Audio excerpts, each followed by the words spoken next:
ओम श्री महालक्ष्मी नम। मो ज्योतिर्विद्या आशीष शतपथी आपण मानक स्वागत करुच्ची मो यूट्यूब चैनल रे।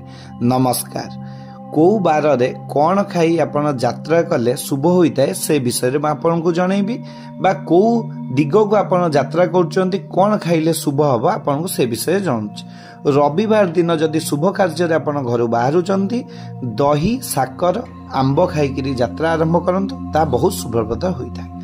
जदि आपण सोमवार दिन यात्रा आरंभ करुचंती कोनोसी शुभ कार्य पई ताहाले दुग्ध पान करिकरी आपण यात्रा आरंभ करंतु बहुत शुभप्रद होता है। जदि आपण मंगलवार दिन यात्रा आरंभ करुचंती गृहरु बाहरला बेले कांजी खाइकरी टिके पाइकरी आपण यात्रा आरंभ करंतु बहुत शुभप्रद लाभ करिवे।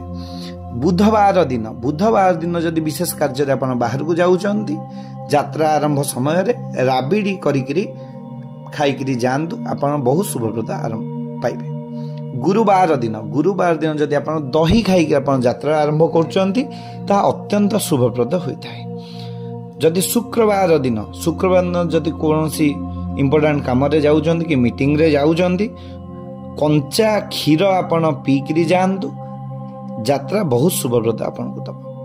जदि शनिवार दिन गृहरु किछि विशेष कार्य रे आपण जाउचंती राशि लडू किंबा राशि अन्न सेवन करी जानतु बहुत शुभप्रद दब। सेमदी को दिग को आपण यात्रा कले कौन कौन खाइले शुभप्रद होता है आपन को जणाउची।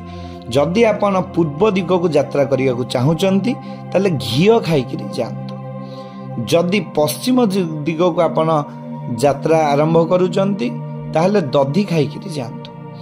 जदि उत्तर दिग को आपण यात्रा आरंभ करुचंती ताले क्षीर पान करिकरी यात्रा आरंभ करंतु अत्यंत शुभ होता है। दक्षिण दिग को आपण जदि यात्रा आरंभ करुचंती घी अन्न खाइके जानतु ताहा अत्यंत शुभप्रद होता है। जदि मो वीडियोटी भल लागि थाए ताले मो चैनल को सब्सक्राइब करिवे।